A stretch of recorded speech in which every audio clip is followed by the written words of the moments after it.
নমস্কাৰ জনালো আপোনালোক সকলোকে আৰু স্বাগতম জনাইছো মোৰ চেনেল সিম্পল এডুকেশনাল টিপছত। আশা কৰো আপোনালোক সকলোৱে ভালে আছে আৰু ময়ো ভালে আছো। আজি আকৌ আৰু এটা নতুন ভিডিও লৈ আহিছো আপোনালোকৰ ওচৰত। আশা কৰিছো আপোনালোকৰ ভাল লাগিব। যেহেতু আপোনালোকে গমে পাইছে সাগে CBSE CTET নোটিফিকেশন ওলাইছে 2024 বৰ্ষৰ। আপোনালোকৰ বাবে গুড নিউজ আছে। সকলোৱে এটো ভিডিও বনাই আছে। মই বহুকেটা ভিডিও চাইছো। সোৱাৰ পিছতহে আজি মই ভিডিওটো বনালো। তাৰো এটা কাৰণ আছে। আপোনালোকে শেষত গম পাই যাব।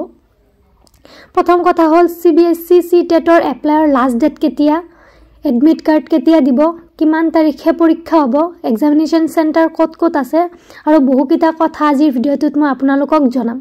বলক পিছে দেৰি নকৰি আজিৰ ভিডিওটো আৰম্ভ কৰো। আৰু আজিৰ ভিডিওটো আৰম্ভ কৰাৰ আগতে জনাই দিও যোনে মোৰ চেনেলত নতুনকৈ ভিজিট কৰিছে তেওঁলোকে যাতে মোৰ চেনেলটো সাবস্ক্ৰাইব কৰি লয় আৰু কাষত থকা বেল আইকনটো যাতে প্ৰেছ কৰি লয় যাতে ভিডিও আপলোড কৰাৰ লগে লগে নোটিফিকেশন গুচি যায়। সৰ্বপ্ৰথমে আপোনালোকে যিকোনো জবৰ নোটিফিকেশন পাবলৈ হলে যাব লাগিব গুগল বা ক্ৰম ব্ৰাউজাৰত যাইফালে সাৰ্চ কৰিব লাগিব assamcareer.com বুলি। তাৰ পিছত এনেকুৱা এটা পেজ খুল খাব, তাতে ক্লিক কৰি দিব।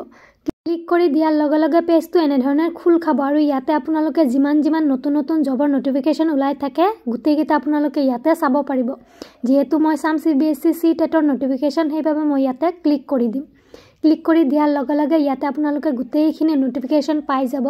কেতিয়া এক্সাম হ'ব, ক'ত হ'ব, কেই তাৰিখে হ'ব, এডমিট কেতিয়া ওলাব, কি লাগিব, ডকুমেন্টস কিমান পইচা লাগিব এপ্লাই কৰিবলৈ হলে সব আপোনালোকে ইয়াতে চাব পাৰিব। সৰ্বপ্ৰথমে মই আপোনালোকক দেখুৱাম যে লাষ্ট ডেট কেতিয়া। চাওক ইয়াতে লিখা আছে লাষ্ট ডেট হ'ল 5 এপ্ৰিল, অৰ্থাৎ আজিয়ে হ'ল লাষ্ট ডেট আপোনালোকৰ। আৰু CTET ৰ এডমিট কাৰ্ড ওলাব 2 days before the day of exam, অৰ্থাৎ এক্সামৰ 2 দিন আগত আপোনালোকৰ এডমিট কাৰ্ড ওলাব। আৰু এক্সাম ডেটটো হ'ল আপোনালোকৰ 7 July, date of CTET examination 7 July. তেতিয়া হলে আপোনালোকৰ এডমিট কাৰ্ডটো ওলাব 5 জুলাই, কাৰণ 7 জুলাই আপোনালোকৰ এক্সাম 2 দিন আগত ওলাব, অৰ্থাৎ 5 জুলাইত আপোনালোকৰ এডমিট কাৰ্ড ওলাই যাব। অকমান স্ক্ৰল কৰি তললৈ গলে দেখা পাব ইয়াতে সিলেবাস আছে। আপোনালোকৰ সিলেবাসত দুটা পেপাৰ আছে। ফাৰ্স্ট পেপাৰ হ'ল ক্লাছ 1 to 5। প্ৰথমতে আছে চাইল্ড ডেভেলপমেন্ট এণ্ড পেডাগজি, 30টা MCQ কুৱেশ্যন 30 মাৰ্কছৰ। তাৰ পিছত হ'ল মেথামেটিক্স, 30টা MCQ 30 মাৰ্কছৰ। তাৰ পিছত এনভাইৰনমেন্টাল ষ্টাডিজ, 30টা MCQ 30 মাৰ্কছৰ। তাৰ পিছত হ'ল ল্যাঙ্গুৱেজ 1 ৰ 30টা MCQ 30 মাৰ্কছৰ। তাৰ পিছত হ'ল ল্যাঙ্গুৱেজ 2 30টা MCQ 30 মাৰ্কছৰ। অৰ্থাৎ টোটাল আপোনালোকৰ 150টা MCQ থাকিব 150 মাৰ্কছৰ। এটো হ'ল আপোনালোকৰ পেপাৰ 1 ক্লাছ 1 ৰ পৰা 5 লৈকে। এতিয়া হো সেকেন্ড পেপাৰটো লৈ ফৰ ক্লাছ 6 to 8, অৰ্থাৎ ক্লাছ 6 ৰ পৰা 8 লৈকে। সাবজেক্ট হ'ল চাইল্ড ডেভেলপমেন্ট এণ্ড পেডাগজি, 30টা MCQ 30 মাৰ্কছৰ। মেথামেটিক্স এণ্ড সায়েন্স 60টা MCQ 60 মাৰ্কছৰ। Social Studies, Social Science 60টা MCQ 60 মাৰ্কছৰ। তাৰ পিছত হ'ল ল্যাঙ্গুৱেজ 1 ৰ 30টা MCQ 30 মাৰ্কছৰ। তাৰ পিছত ল্যাঙ্গুৱেজ 2 ৰ 30টা MCQ 30 মাৰ্কছৰ। আৰু টোটাল হ'ল আপোনালোকৰ 150 MCQ 150 মাৰ্কছৰ। আপোনালোকৰ দুয়োটা এক্সামৰ বাবে ডিউৰেচন হ'ব এক্সামিনেশনৰ 2.5 hour, অৰ্থাৎ দুটাৰো 2.5 hour আপোনালোকৰ এক্সামৰ সময় হ'ব। অকমান স্ক্ৰল কৰি তললৈ আহিলে আপোনালোকে গুটেইকেইটা নোটিফিকেশন চাব পাৰিব আৰু কিবা কুৱেশ্যন থাকিলে সেইখিনি আপোনালোকে ইয়াতে চাব পাৰিব। এতিয়া অকমান ওপৰলৈ যাইফালে আপোনালোকক দেখুৱাই আছো যে আপোনালোকৰ এপ্লিকেশন ফিজ কিমান লাগিব। জেনেৰেল আৰু OBC ৰ বাবে পেপাৰ 1 ৰ 1000 rupees আৰু পেপাৰ 2 ৰ 1200 rupees। ST, SC আৰু PWD ৰ বাবে পেপাৰ 1 ৰ 500 rupees আৰু পেপাৰ 2 ৰ 600 rupees। এতিয়া মই আপোনালোকক দেখুৱাম যে এক্সামিনেশন চেণ্টাৰ ক'ত আছে আমাৰ অসমত।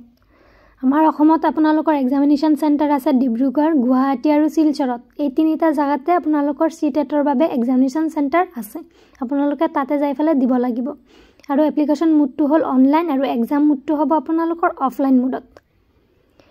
এতিয়া হো মেইন টপিকটো লৈ DLED আৰু BEd নহলেও কি আপোনালোকে CTET ত এপ্লাই কৰিব পাৰিব নেকি?